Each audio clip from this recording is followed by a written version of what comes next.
রাজনীতির মাঠে এবার অর্থনীতির বাহাস। সাংবাদিকদের বাংলাদেশ ব্যাংকে ঢুকতে হবে কেন জানতে চান ওবায়দুল কাদের। সরকারি চুরি লুকাতে এ বাধা, অভিযোগ বিএনপির।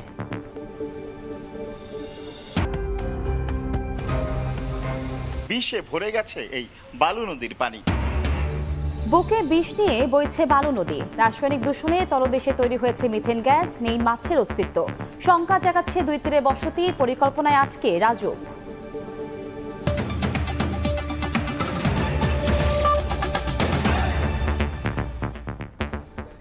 দেখছিলেন শিরোনাম। প্রবাসী সময়ের সঙ্গে আছি আমি কনক আজাদ। অন্য প্রসঙ্গ, বাংলাদেশ ব্যাংকে সাংবাদিক ঢুকতে হবে কেন, এমন প্রশ্ন রেখে আওয়ামী লীগের সাধারণ সম্পাদক ওবায়দুল কাদের জানান, বাংলাদেশ ব্যাংকের সব তথ্য ওয়েবসাইটেই থাকে। শনিবার সকালে ধানমন্ডিতে সংবাদ সম্মেলনে তিনি দাবি করেন, বহু দেশের তুলনায় বাংলাদেশের গণতন্ত্র এখন অনেক বেশি শক্তিশালী। 1.5 থেকে 2 বছর ধরে ডলার সংকটে বাংলাদেশ কোনোভাবেই লাগাম ধরে রাখা যাচ্ছে না মূল্যস্ফীতির। বলা হয়ে থাকে, বাংলাদেশের মতো একটি দেশে 3 মাসের আমদানি ব্যয় সামাল দিতে অন্তত 15 বিলিয়ন মার্কিন ডলার রিজার্ভ থাকা উচিত। কিন্তু গণমাধ্যমের সংবাদ বলছে, এই মুহূর্তে বাংলাদেশের রিজার্ভ 13 বিলিয়নের সামান্য কিছু বেশি। কেন্দ্রীয় ব্যাংকের রিজার্ভ, ডলার সংকট আর মূল্যস্ফীতি সংবাদের শিরোনাম হচ্ছে মাঝে মাঝেই। আর এসব কারণেই গণমাধ্যমের উপর নাখোশ বাংলাদেশ ব্যাংক, যে কারণে কয়েক মাস থেকেই সাংবাদিক প্রবেশে অলিখিত কড়াকড়ি আরোপ করে দেশের কেন্দ্রীয় ব্যাংক। মূল্যস্ফীতি একটা ফ্যাক্টর। শনিবার সেই নিষেধাজ্ঞার পক্ষেই সাফাই গাইলেন সাধারণ সম্পাদক ওবায়দুল কাদের। ধানমন্ডিতে আয়োজিত সংবাদ সম্মেলনে তিনি বলেন, বিশ্বের কোনো দেশেই কেন্দ্রীয় ব্যাংকে গণমাধ্যম কর্মীরা ঢুকতে পারেন না। পৃথিবীর কোন দেশে সেন্ট্রাল ব্যাংকে ঢুকতে পারছে বাদে? কোন দেশে? ভারতের সেন্ট্রাল ব্যাংকে কি, ফেডারেল ব্যাংকে কি ঢুকতে পারছে কেউ? কেন ঢুকবে? সব ওয়েবসাইটে আছে। আপনার জানবার বিষয়, আপনি ভিতরে ঢুকবেন কেন? আমরা জানি যে 19 থেকে 20 বিলিয়ন ডলার এর মধ্যেই গ্রুপার। সমসাময়িক নানা ইস্যুতে বক্তব্যের এক পর্যায়ে ওবায়দুল কাদের বলেন, সরকারের ধারাবাহিকতার কারণেই দেশ আজ উন্নয়নের রোল মডেল। দমন নিপীড়ন যেগুলো তাদের মুখের ভাষা, এগুলো তো বাস্তবায়ন। আমি যদি বলি গণতন্ত্রে আমরা অনেক দেশের তুলনায় সারপ্লাসে আছি। নিত্যপণ্যের দাম ওঠানামা করবে এমন দাবির পাশাপাশি ওবায়দুল কাদেরের মতে ডলারের মূল্য 7 টাকা বৃদ্ধিও খুবই স্বাভাবিক। এই 60 টাকা বৃদ্ধি করা হয়েছে, এতে যে খুব একটা প্রভাব পড়বে তা নয়। হাতিকুর রহমান তামাল, সময় সংবাদ, ঢাকা। ক্ষমতাসীনদের লুটপাট, চুরি আর দুর্নীতি আড়াল করতেই বাংলাদেশ ব্যাংকে সাংবাদিক প্রবেশে নিষেধাজ্ঞা দেওয়া হয়েছে বলে অভিযোগ করেছেন বিএনপি নেতারা। তারা বলছেন, সরকার দলীয় লোকেদের লুটপাটের কারণে দেশের অর্থনীতি বিপর্যয়ের মুখে। ব্যাংকে কোনো টাকা নেই, রিজার্ভ শূন্যের দিকে। এমন অভিযোগ করে দলটির নেতারা জনগণকে ঐক্যবদ্ধ হয়ে সরকার পতনের আন্দোলনে নামার হুঁশিয়ারি দিয়েছেন। এবার নির্বাচন আর আন্দোলন ছাপিয়ে দুই বড় রাজনৈতিক দলের আলোচনায় এখন দেশের অর্থনৈতিক অবস্থা ও ব্যাংক খাতের শূন্যতা প্রসঙ্গ। দেশের অর্থনীতির বেহাল অবস্থার জন্য বরাবরের মতোই ক্ষমতাসীনদের দায়ী করে আসছে বিএনপি। শনিবার জাতীয় প্রেস ক্লাবের সামনে অবস্থান কর্মসূচিতে বিএনপি চেয়ারপারসনের উপদেষ্টা আব্দুল সালাম বাংলাদেশ ব্যাংকে সাংবাদিকরা কেন ঢুকতে পারবে না সেই প্রশ্ন তুলে বলেন, ব্যাংকগুলো শেষ করে দেওয়া হয়েছে। আপনাদের যদি সাহস থাকে, আজকে সবল ব্যাংক যাতে দেউলিয়া হয়ে যাচ্ছে, তারা আজকে ঋণ খেলাপি, তারা আজকে ঋণের টাকা নিয়ে দিচ্ছেন না, সেই তালিকাটা প্রকাশ করেন, তাদেরকে ধরেন। আপনারা বলেন লোপাট হয় নাই, তাহলে বাংলাদেশ ব্যাংকে সাংবাদিক কেন ঢুকতে দেন না? সাংবাদিকদের কাছে কেন খবর নিতে দেন না? আজকে এই প্রশ্নটা আপনাদের কাছে করলাম। একই দিন বিকেলে নয়াপল্টনের জিয়া মঞ্চের সম্মেলনে প্রধান অতিথির বক্তব্যে বিএনপির স্থায়ী কমিটির সদস্য গয়েশ্বরচন্দ্র রায় বলেন, অন্যায়ভাবে কেন্দ্রীয় ব্যাংকে সাংবাদিক প্রবেশে নিষেধাজ্ঞা দিচ্ছে সরকার। সাংবাদিকদের ওখানে যেতে দিচ্ছে না, হয়তো ওটা নিষিদ্ধ পল্লী মনে করতে পারে, এই জন্য হয়তো দিতেছে না সাংবাদিকদেরকে। আর নিষিদ্ধ পল্লী কিনা, এখানে সাংবাদিকদের ঢোকার অধিকার আছে কিনা, এটা ডিসাইড করতে হবে সাংবাদিকদেরকে। এবং তারা যদি ডিসাইড করতে পারে এবং ডিটারমিনেশন তাদের যদি ঠিক থাকে, হ্যাঁ, তাহলে আমরা তাদের পক্ষে অবশ্যই নামতে পারি রাজপথে। বিভিন্ন সব জায়গার মধ্যেই তার একটা ছিল। আপনি যদি তুরস্কে যান, চারিদিকে সরকার বিরোধী চলমান আন্দোলন গতিশীল করতে দলীয় নেতাকর্মীদের ঐক্যবদ্ধ হওয়ারও আহ্বান জানান বিএনপি নেতারা। আহমেদ সালেহীন, সময় সংবাদ, ঢাকা। নারীদের আত্মরক্ষার প্রশিক্ষণ দেওয়া প্রশিক্ষকের বিরুদ্ধেই ব্ল্যাকমেইল করে ধর্ষণ অভিযোগ উঠেছে। শনিবার রাজধানীর শাহালি ও মিরপুর এলাকা থেকে জুজুৎসু অ্যাসোসিয়েশনের সাধারণ সম্পাদক রফিকুল সহ 2 জনকে গ্রেফতার করেছে র্যাব। ব্ল্যাকমেইল ও বিভিন্ন প্রলোভন দেখিয়ে একাধিক প্রশিক্ষণার্থীকে রফিকুল ধর্ষণ করে আসছিল বলে জানায় সংস্থাটি। ৬৫ বছর বয়স্ক এই ব্যক্তিকে গণমাধ্যমের সামনে উপস্থিত করে র্যাব। জুজুৎসু অ্যাসোসিয়েশনের নারী ক্রীড়াবিদদের অভিযোগের প্রেক্ষিতে র্যাব তাকে গ্রেফতার করে। আত্মরক্ষার দীক্ষা দেয়া এই প্রশিক্ষকের বিরুদ্ধেই ধর্ষণের অভিযোগ প্রশিক্ষণার্থীদের। তারা বলছেন, চেঞ্জিং রুমে ঢুকে নারীদের ধর্ষণ করতেন তিনি। এরপর জোর করে তাদের নগ্ন ছবি ধারণ করে চলত ব্ল্যাকমেল। মার্শাল আর্টের জুজুৎসু খেলার প্রশিক্ষক রফিকুল ইসলামের বিরুদ্ধে এমন অভিযোগ নারী খেলোয়াড়দের। সে অত্যন্ত ধূর্ত প্রকৃতির একজন ব্যক্তি। র্যাব জানায়, শুধু চিত্র ধারণ করে ব্ল্যাকমেল নয়, বিদেশ ভ্রমণের প্রলোভন দেখিয়েও দিনের পর দিন নারী ক্রীড়াবিদদের ফাঁদে ফেলতেন রফিকুল। নগ্ন ছবি তিনি মোবাইলে সংরক্ষণ করতেন এবং পরবর্তীতে এই ছবিগুলো দেখিয়ে তাদেরকে ব্ল্যাকমেইল করে একাধিকবার ধর্ষণের ঘটনা ঘটিয়েছেন তিনি। শুধু তাই নয়, একজন অপ্রাপ্ত বয়স্ক ক্রীড়াবিদকে ধর্ষণের মাধ্যমে গর্ভবতী করার এবং পরবর্তীতে গর্ভপাত করানোর মতন জঘন্য কাজেও তিনি জড়িত ছিলেন। এরই জের ধরে শনিবার দুপুরে রাজধানীর শাহালি ও মিরপুর এলাকা থেকে জুজুৎসু অ্যাসোসিয়েশনের সাধারণ সম্পাদক রফিকুল ও তার নারী সহযোগীকে গ্রেফতার করে র্যাব। গ্রেফতারের সময় রফিকুল ইসলামের মোবাইলে একাধিক নারীর নগ্ন ছবি ও ভিডিও পাওয়া গেছে বলে জানায় তারা। তার একজন সহযোগী, যে কিনা একজন নারী, তিনিও ছিলেন। সুতরাং আমাদের যে মামলা হয়েছে, মামলার যে সন্দিগ্ধ অপরাধী যে 2 জন, আর তাদেরকেই আমরা গ্রেফতার করেছি। তার মোবাইলে অজস্র ছবি আছে, বিভিন্ন নারীর সাথে যে সে সম্পর্ক করেছে, তার সে ভিডিও ধারণ করেছে, সেই সকল ছবিও আমরা পেয়েছি। গ্রেফতারদের বিরুদ্ধে আইনানুগ ব্যবস্থা নেওয়া হচ্ছে বলে জানিয়েছে র্যাব। সন্দিগ্ধ অপরাধী যে 2 জন। আসিফ মোহাম্মদ সিয়াম, সময় সংবাদ, ঢাকা। বিষে ভরা বর্তমান আর অনিশ্চিত ভবিষ্যৎ নিয়ে বইছে বালু নদী। কারখানার কেমিক্যালের দূষণে মিথেনের ওপর ভাসছে নদীটি। নেই মাছের অস্তিত্ব, শঙ্কা জাগাচ্ছে 2 তীরের নতুন বসতিও। মরতে বসা নদীটি নিয়ে পরিবেশবিদরা উদ্বেগ জানালেও শুধু পরিকল্পনাতেই আটকে রাজুক। রাশিদ ইমনের রিপোর্ট।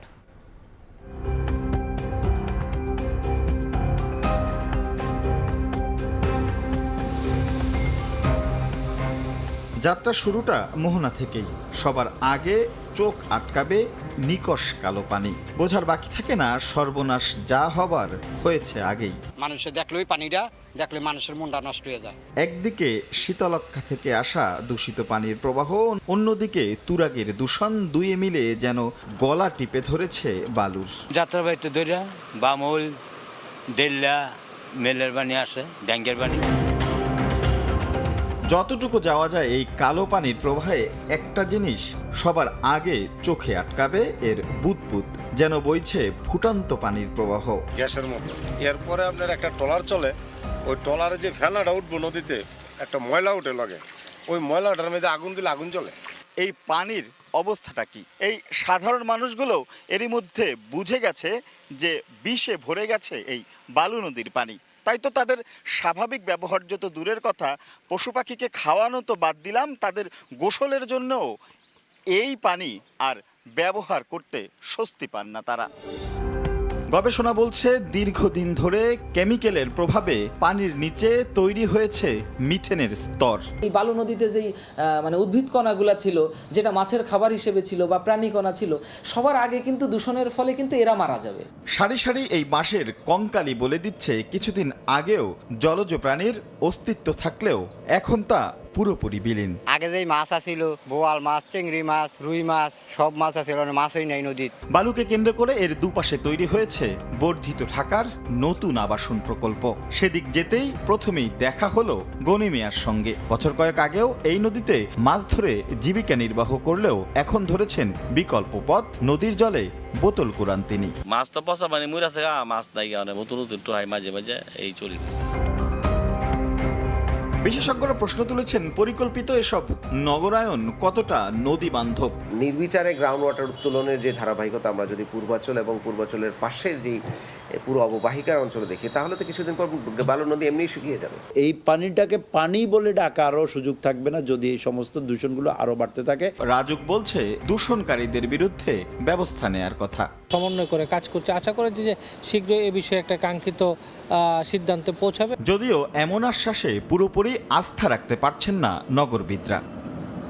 তবু নদীকেন্দ্রিক মানুষগুলো এখনো স্বপ্ন দেখে আপন রং ফিরে পাবে এই কালো পানি। দূষণের বদলে আবারও এই জলাধারে জায়গা করে নেবে জলজ প্রাণী। দুপারে জেগে ওঠা নগরায়নের পরিকল্পনায় একটু হলেও জায়গা পাবে এই বালু নদী। রাশেদ লিমন, সময় সংবাদ, ঢাকা। বৃষ্টি হলে বজ্রপাতে ঝরছে প্রাণ। শনিবার টাঙ্গাইল, নরসিংদী সহ 4 জেলায় মারা গেছেন 8 জন। পরিসংখ্যান বলছে গত 1 মাসে মৃত্যু হয়েছে প্রায় 100 জনের। বিশেষজ্ঞরা বলছেন জলবায়ু পরিবর্তন, তাপমাত্রা বৃদ্ধি আর আগাম সতর্কতার ব্যবস্থা না থাকায় বাড়ছে প্রাণহানি। তোহা খান তামিমের রিপোর্ট। গেল এপ্রিল মাস জুড়ে তীব্র তাপপ্রবাহের পর বৃষ্টি দেখা দিলে জনমনে আসে প্রশান্তি। বৈশাখ প্রথম দিকে রুদ্রমূর্তি রূপে ধরা না দিলেও শেষের দিকে ফেরে স্বরূপে। দেশব্যাপী শুরু হয় কালবৈশাখী ঝড়, শিলাবৃষ্টি আর বজ্রপাত। প্রাণ হারান বেশ কয়েকজন। সবশেষ শনিবারও নরসিংদী, টাঙ্গাইল ও গাজীপুরে প্রাণ যায় বেশ কয়েকজনের। পরিসংখ্যান বলছে গত 1 মাসের বেশি সময়ে বজ্রপাতে মারা গেছেন প্রায় 100 জন মানুষ, যার মধ্যে অধিকাংশই কৃষক। বিশেষজ্ঞদের মতে জলবায়ুর পরিবর্তন, তাপমাত্রা বৃদ্ধি, পর্যাপ্ত গাছপালা না থাকা এবং আগাম সতর্কতা না থাকায় বাড়ছে বজ্রপাতে প্রাণহানি। এখন যেহেতু গাছপালা নাই, উচ্চ কোনো জায়গা নাই যেখানে বজ্রপাতটা প্রথম আঘাত করবে, তার কারণে এই সময়টা এত বেশি আমাদের বজ্রপাত হচ্ছে এবং মানুষগুলো মারা যাচ্ছে। বজ্রপাতের ফোরকাস্টিং করা যেতে পারে এবং মানুষজনকে নিরাপদে আশ্রয় নেওয়ার জন্য লোকাল অথরিটিরা কার্যকর ব্যবস্থা নিতে পারে। দুর্যোগ ব্যবস্থাপনা অধিদপ্তরের তথ্য মতে 1321 কোটি টাকা ব্যয়ে দেশের 15টি জেলায় প্রায় 7000 বজ্র নিরোধক দল বসানো ও আশ্রয়কেন্দ্র নির্মাণের প্রকল্প হাতে নিয়েছে সরকার। তোহা খান তামিম, সময় সংবাদ, ঢাকা। এবার একাদশ শ্রেণীতে সব শিক্ষার্থী ভর্তির পরও 8 লাখ আসন খালি থাকবে। তবে কাঙ্ক্ষিত কলেজ পাবে না জিপিএ 5 পাওয়া অনেকেই। তাই এসএসসি প্রাপ্ত নম্বর বিবেচনা করে কলেজের পছন্দক্রম পূরণের পরামর্শ শিক্ষা বোর্ডের। আর সবাইকে গতানুগতিক শিক্ষা গ্রহণ না করে কারিগরি ও বৃত্তিমূলক শিক্ষার পরামর্শ শিক্ষা বিশ্লেষকদের। শাকির আহমেদের রিপোর্ট। চলতি বছর এসএসসি ও সমমানের পরীক্ষায় পাশ করা 11টি শিক্ষা বোর্ডের 16 লাখ শিক্ষার্থী এখন একাদশ শ্রেণীতে ভর্তির অপেক্ষায়। আগামী 26 মে থেকে অনলাইনে শুরু হবে ভর্তি প্রক্রিয়া। এসএসসিতে পাওয়া নম্বর অনুযায়ী পছন্দের তালিকা থেকে একটি শিক্ষা প্রতিষ্ঠানে ভর্তির জন্য নির্বাচিত হবেন শিক্ষার্থীরা। ইতোমধ্যে ভর্তির নীতিমালাও প্রকাশ করেছে শিক্ষা মন্ত্রণালয়। সারা দেশে আসন আছে 25 লাখেরও বেশি। তাই পাশ করা সব শিক্ষার্থী একাদশ শ্রেণীতে ভর্তি হলেও হবে না আসন সংকট, উল্টো ফাঁকা থাকবে 8 লাখেরও বেশি আসন। কোনো প্রতিষ্ঠান যে শূন্য থাকবে তা না, সবাই ছাত্র পায়, হয়তো মানে যার 100 আসন আছে সে হয়তো 10 জন, 20 জন, 30 জন পেল। তবে প্রতি বছরই বেশ কিছু কলেজে আসন সংখ্যার চেয়ে কয়েক গুণ বেশি শিক্ষার্থী আবেদন করে। তাই এবারও কাঙ্ক্ষিত কলেজ পাবে না জিপিএ 5 পাওয়া অনেকেই। শিক্ষার্থীদেরকে বলবো যে তোমরা তোমাদের যে প্রাপ্ত নাম্বার, সে নম্বর বিবেচনা করে, তোমার ক্যাচমেন্ট এরিয়া বিবেচনা করে যেন এই সিলেকশনটা দেওয়া হয়।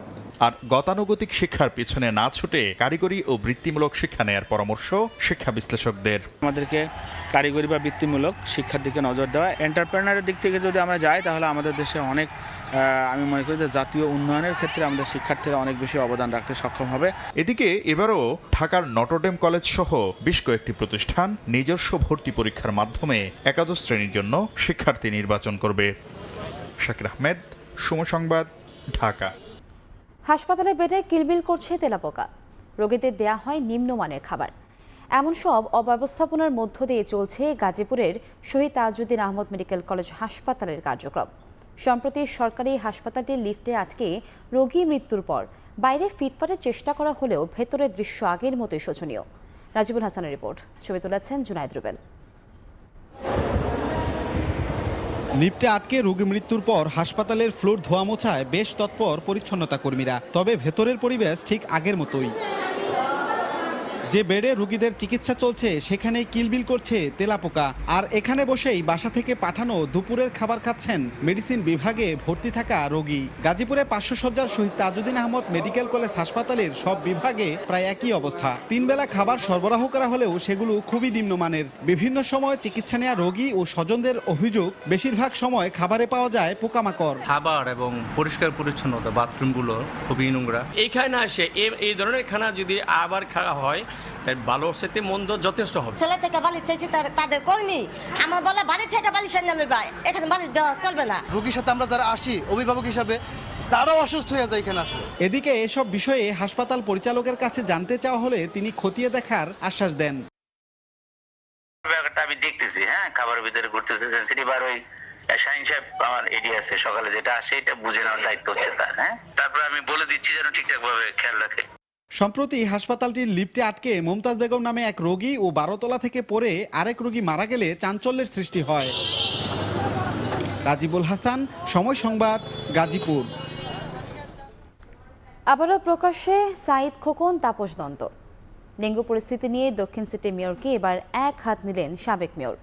শনিবার সংবাদ সম্মেলন করে ডেঙ্গু নিয়ে বর্তমান মেয়র তাপসের বক্তব্যকে মিথ্যাচার বলছেন সাবেক মেয়র। নিজের ব্যর্থতাকে ঢাকার জন্য আরেকজনের ঘাড়ে দোষ না চাপিয়ে ডেঙ্গু পরিস্থিতি মোকাবেলার আহ্বান জানান সাঈদ খোকন। গত 15 মে মালিবাগে এক অনুষ্ঠানে ডেঙ্গু পরিস্থিতি নিয়ে ঢাকা দক্ষিণ সিটি কর্পোরেশনের মেয়র শেখ ফজলে নূর তাপস বলেছিলেন 2019 সালের তুলনায় 23 সালে ঢাকা শহরে ডেঙ্গু রোগী 42,000 কম ছিল। 2019 সালে সর্বোচ্চ ঢাকা শহরে রোগী পাওয়া গিয়েছিল এটি মশার বিস্তারের কারণে। এ বক্তব্যকে মিথ্যা এবং বানোয়ার দাবি করেন সাবেক মেয়র সাঈদ খোকন। শনিবার সকালে জাতীয় প্রেস ক্লাবে এগিয়ে ছিল দক্ষিণ ঢাকা স্মৃতির পাতায় ফিরে দেখা নামে এক মিট দ্য প্রেসে সাঈদ খোকন নাম উল্লেখ না করে ঢাকা দক্ষিণ সিটি কর্পোরেশন কর্তৃপক্ষ সম্বোধন করে বলেন, রাজনৈতিক বা অন্য কোনো উদ্দেশ্যে কাউকে প্রশ্নবিদ্ধ করা উচিত নয়। নিজের ব্যর্থতাকে ঢাকতে আরেকজনের ঘাড়ে দোষ না চাপিয়ে ডেঙ্গু পরিস্থিতি মোকাবেলার আহ্বান জানান সাবেক মেয়র। বর্তমান যে কর্তৃপক্ষ তিনি বললেন 19 সালের তুলনায় 23 সালে ডেঙ্গু নিয়ন্ত্রণে ছিল। নগরবাসী অবাক হয়েছে। আরেকজনের ঘাড়ে চাপিয়ে নিজের ব্যর্থতাকে ঢাকার চেষ্টা না করে আসুন আগামী দিনের পরিস্থিতিটাকে আমরা মোকাবেলা করি। নিজের আমলের ডেঙ্গুর ভয়াবহ পরিস্থিতির উল্লেখ করে বলেন, পরিস্থিতি মোকাবেলায় জনগণের পাশে ছিলেন, বিদেশ চলে যাননি। গণমাধ্যম কর্মীরা বর্তমান মেয়র তাপসের প্রসঙ্গে প্রশ্ন করলে তিনি জানান, কাদা ছোড়াছুরি বা অতীত নিয়ে ঘাটাঘাটি করতে চান না। আমি অনেক চেষ্টা করেও কিন্তু এই মৃতের সংখ্যা, আক্রান্তের সংখ্যা আমি কমাতে পারিনি, কিন্তু আমি চেষ্টা না করে বিদেশে চলে যাইনি। আমি জনগণের সাথে ছিলাম। আমরা অতীতের দিকে যাব না, আমরা কাদা ছিঁড়েছুড়ি করতে চাই না। আমরা একই দলের সদস্য, জননেত্রী শেখ হাসিনার নেতৃত্বে আমরা ঐক্যবদ্ধভাবে কাজ করতে চাই। সিটি টোলের নামে চাঁদাবাজি বন্ধ করতে পারলে দ্রব্যমূল্য সহনীয় পর্যায়ে আনা সম্ভব বলেও সবক দেন সাঈদ খোকন। সাতিরা শারমিন, সময় সংবাদ, ঢাকা।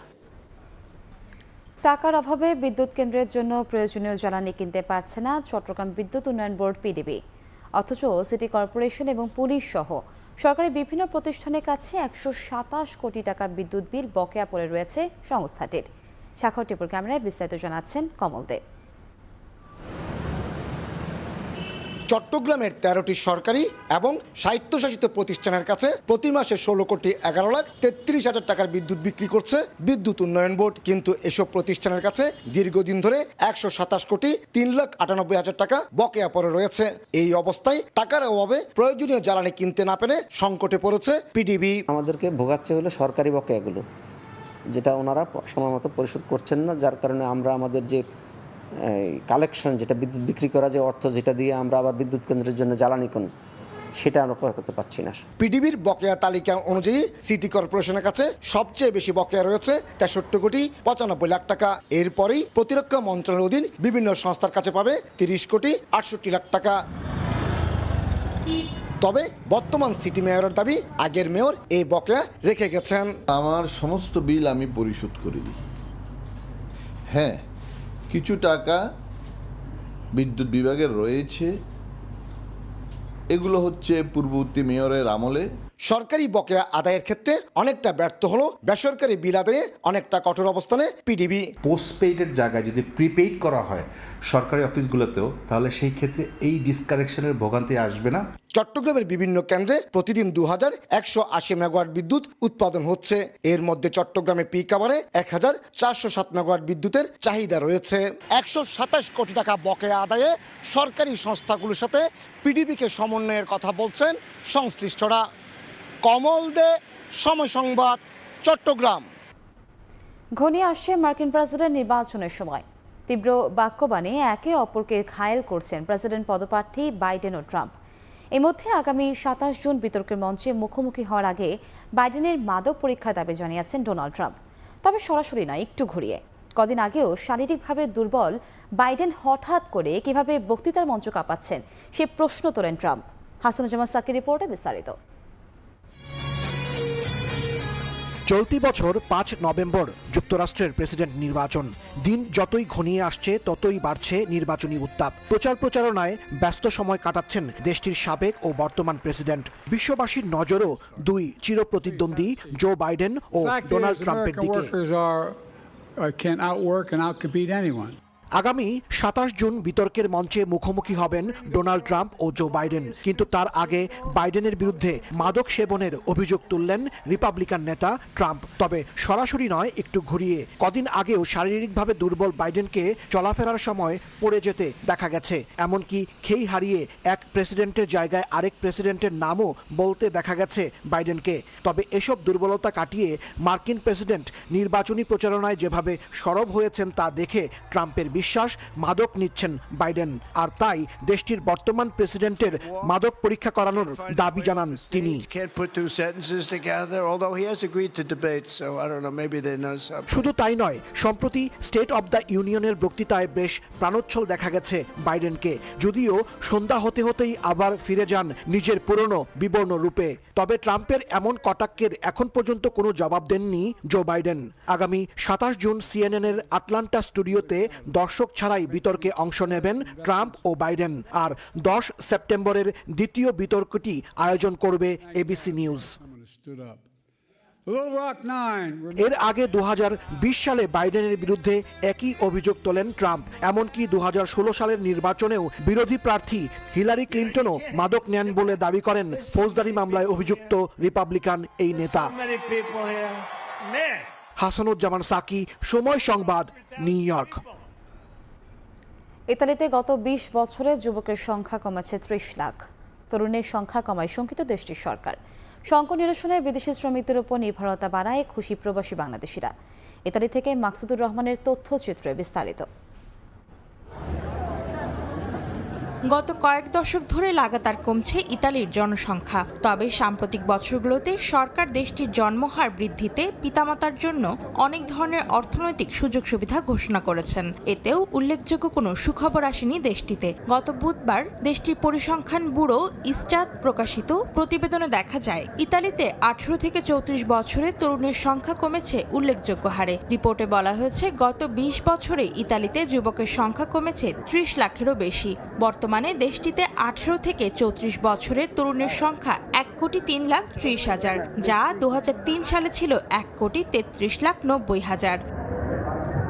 এত বড় সংখ্যক তরুণ তরুণী কমে যাওয়ায় শঙ্কিত ইতালির সরকার ও বিভিন্ন গবেষণা প্রতিষ্ঠান। দেশটির শ্রমবাজারের সংকট মেটাতে বাড়বে বিদেশি শ্রমিকদের ওপর নির্ভরতা। এতে বাংলাদেশি শ্রমিকদের প্রবেশের সুযোগ বাড়বে বলে আশা করছেন প্রবাসীরা।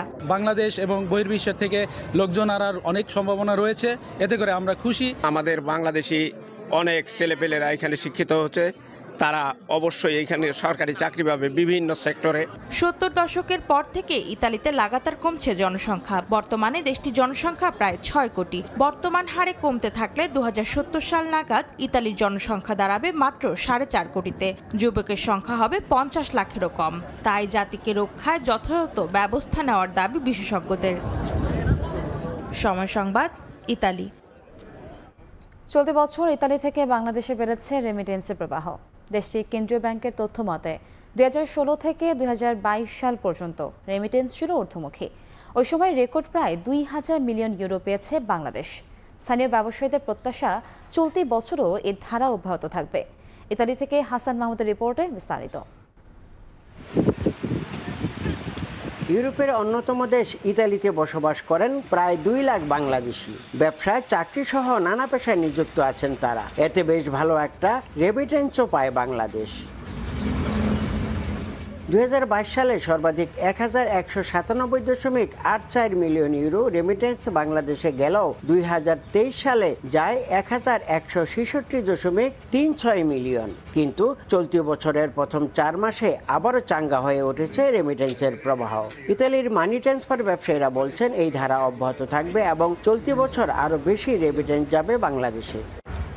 গত বছর থেকে চলতি বছরে এপ্রিল পর্যন্ত 7 মিলিয়ন ইউরো বেশি রেমিটেন্স পাঠিয়েছে বাংলাদেশে।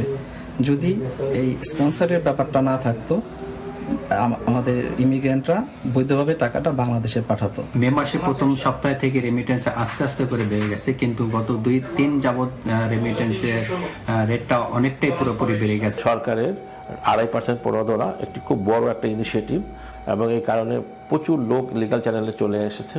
আসন্ন গ্রীষ্মকাল সামনে রেখে বাংলাদেশিরা বিভিন্ন বৈধ অবৈধ কাজের সঙ্গে যুক্ত হচ্ছেন। তারা বাংলাদেশে টাকাও পাঠাচ্ছেন। এছাড়া ইতালির অর্থনীতি ঘুরে দাঁড়ানোর কারণেও প্রবাসী বাংলাদেশিদের ব্যবসা বাণিজ্য গত বছরের তুলনায় অনেক ভালো হচ্ছে। এর প্রভাব পড়ছে রেমিটেন্সের উপরও। ইতালির রোম থেকে হাসান মাহমুদ, সময় সংবাদ। পবিত্র হজ পালন করতে সৌদি আরবের মক্কায় ছুটছেন বিশ্বের লাখ লাখ মুসল্লি। হজ আদায়ের আগে তাদের পরতে হয় বিশেষ পোশাক ইহরাম।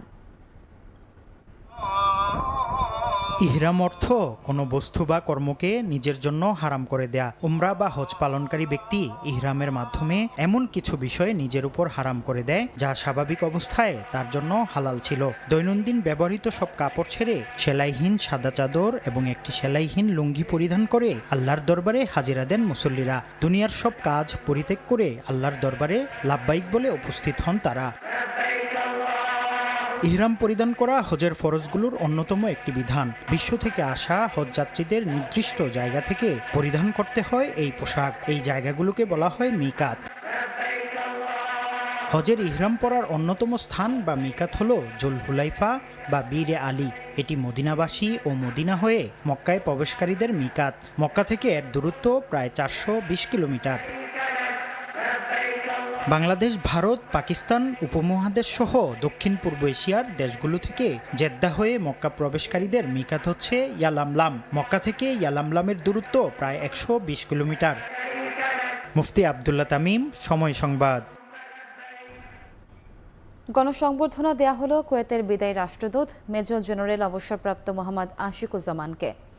বাংলাদেশ বিজনেস কাউন্সিল কুয়েত জমরুদা কমপ্লেক্সে বিদায় অনুষ্ঠানের আয়োজন করে। লুৎফুর রহমান মুকাই আলীর সভাপতিত্বে অনুষ্ঠানে বিদায়ী রাষ্ট্রদূতকে সম্মাননা জানানো হয়। সংগঠনের সাধারণ সম্পাদক এমদাদুল ইসলামের সঞ্চালনায় অনুষ্ঠানে বাংলাদেশ দূতাবাসের কর্মকর্তা, কর্মচারী সহ অসংখ্য প্রবাসী অংশ নেন।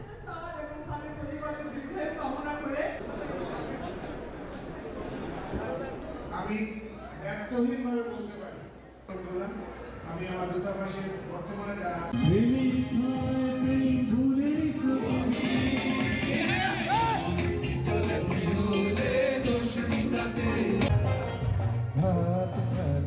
মালয়েশিয়ায় হয়ে গেল বৈশাখী উল্লাস উৎসব। জমকালো এই অনুষ্ঠানে বাঙালি সংস্কৃতিকে তুলে ধরা হয় নানা পরিবেশনায়। এতে যোগ দেন দেশটির বিভিন্ন প্রান্ত থেকে আসা হাজারো প্রবাসী বাংলাদেশি। মালয়েশিয়া থেকে মোহাম্মদ আব্দুল কাদেরের রিপোর্ট। শনিবার দিনব্যাপী প্রবাসী বাংলাদেশিদের পদচারণায় মুখর হয়ে ওঠে কুয়ালালামপুরের ক্রাফট কালচারাল কমপ্লেক্স। সমবেত কণ্ঠে রবীন্দ্রসঙ্গীতের মধ্য দিয়ে শুরু হয় বৈশাখ উৎসব। এই সময় পুরো এলাকা যেন পরিণত হয় এক টুকরো বাংলাদেশে। মিরাক্কেল খ্যাত সাইদুর রহমান পাবেলের উপস্থাপনায় একে একে মঞ্চে ওঠেন বাংলাদেশ থেকে আগত বাউল শিল্পী শফি মণ্ডল, ফজলুর রহমান বাবু, সুলতানা ইয়াসমিন লায়লা, কণ্ঠশিল্পী জাকিয়া সুলতানা মেরি। শিল্পীদের মন মাতানো গানে গানে ভাতভাঙ্গা উল্লাসে মেতে ওঠেন বিনোদনপ্রেমী দর্শক ও আমন্ত্রিত অতিথিরা। দেশের মাটিতে বাংলাদেশি সবাইকে একটা বাংলাদেশি ইমেজ দেওয়াই আমাদের চেষ্টা। প্রবাসে বর্ষবরণ দেরিতে হলেও আমেজ ছিল সবার মনে। শিশু কিশোর, নারী পুরুষেরা শাড়ি পাঞ্জাবি সহ নানান সাজে সজ্জিত হয়ে অংশ নেয় এই মিলন মেলায়। আমরা যেহেতু দেশের বাইরে থাকি, দেশের এই ধরনের একটা প্রোগ্রাম আমাদের অনেক ভালো লাগে। বিদেশের মাটিতে বাংলাদেশের সংস্কৃতি, বাংলাদেশের ভাষা, বাংলাদেশের কৃষ্টি কালচার আরো ফুটে উঠুক। মালয়েশিয়াতে এত বড় একটা প্রোগ্রাম এন্ড এত বাঙালি দেখে আমার খুব এক্সাইটমেন্ট লাগছে। অনুষ্ঠান স্থলে ছিল বাংলাদেশি খাবারের স্টল। গানের ফাঁকে ফাঁকে বৈশাখী মেলায় দেশি খাবারের স্বাদ নিয়েছেন প্রবাসীরা, যেখানে দেশীয় স্বাদের পিঠাপুলি আর নানা ধরনের খাবারের সমারোহ। মোহাম্মদ আব্দুল কাদের, সময় সংবাদ, কুয়ালালামপুর, মালয়েশিয়া। নরওয়ে মেতেছে উৎসবের আনন্দে। সংবিধান দিবসের উৎসবের রাজধানী অসলোতে মেতে ওঠেন প্রবাসী বাংলাদেশিরাও। নরওয়ে থেকে জাহাঙ্গীর আকাশের রিপোর্ট। মানুষের হাতে হাতে জাতীয় পতাকা, সবার পরনে ঐতিহ্যবাহী পোশাক। অন্যদিকে শিশুদের মিছিল ছুটে চলেছে নরওয়ের রাজপ্রাসাদের দিকে, যেখানে রাজাসহ রাজপরিবারের সদস্যরা দাঁড়িয়ে আছেন শুভেচ্ছা জানাতে। দিনটি উপলক্ষে গোটা দেশ জুড়েই বইছে আনন্দধারা। অসলোতে বসবাসরত এই বাংলাদেশি তার 2 শিশু সন্তানকে নিয়ে যোগ দিয়েছেন উৎসবে। আমি খুবই আনন্দিত এখানে এসে, বিকজ আসলে এইটা নরওয়ের সবচেয়ে বেস্ট ডে এবং এটা খ্রিস্টমাস থেকে সবচেয়ে বড় ডে। সো আমার কাছে মনে হয় এই দিনে আসতে পারলে আমি নিজেকে সার্থক মনে করি। দিনটি অধিকাংশই পরিবারের সাথে কাটিয়েছেন, খেয়েছেন নরওয়েজিয়ান ঐতিহ্যবাহী খাবার ও সাথে হরেক রকমের পানীয়। শিশুরা ব্যস্ত আইসক্রিম খাওয়ায়। দেশটির জাতীয় দিবস হিসেবে সরকারি ছুটির দিন। 600 বছর আগে 1814 সালে নরওয়ের সংবিধান রচিত হয়। নরওয়ে ডেনমার্কের অধীনে ছিল 400 বছরের অধিক সময়। এরপরে আরও প্রায় 100 বছর ছিল সুইডেনের অধীনে। 1905 সালে নরওয়ে সত্যিকারের স্বাধীনতার স্বাদ পায়। আর আজ 17ই মে এই দিনটি জাতীয় দিবস হিসেবে পালন করেন নরওয়েজিয়ানরা। আপনারা দেখতে পাচ্ছেন এখানে হাজারো লাখ মানুষের ঢল নেমেছে, আর এই মানুষের মিছিল কালিওহান সড়ক ধরে চলছে নরওয়ের রাজপ্রাসাদের দিকে। আর পেছনে রাজপ্রাসাদের বারান্দায় দাঁড়িয়ে আছেন নরওয়ের রাজা তার পরিবারকে নিয়ে। আর নরওয়ের রাজপরিবার এই মানুষকে অভিবাদন জানাবেন আজ নরওয়েজিয়ান ভাষায় গ্রাটুলেরের med dagen। জাহাঙ্গীর আকাশ, সময় সংবাদ, অসলো, নরওয়ে। এ পর্যায়ে শীর্ষ সংবাদগুলো জানিয়ে দিচ্ছে আরেকবার। রাজনীতির মাঠে এবার অর্থনীতির বাহার। সাংবাদিকদের বাংলাদেশ ব্যাংকে ঢুকতে হবে কেন জানতে চান ওবায়দুল কাদের। সরকারের চুরি লুকাতে বাধা, অভিযোগ বিএনপির।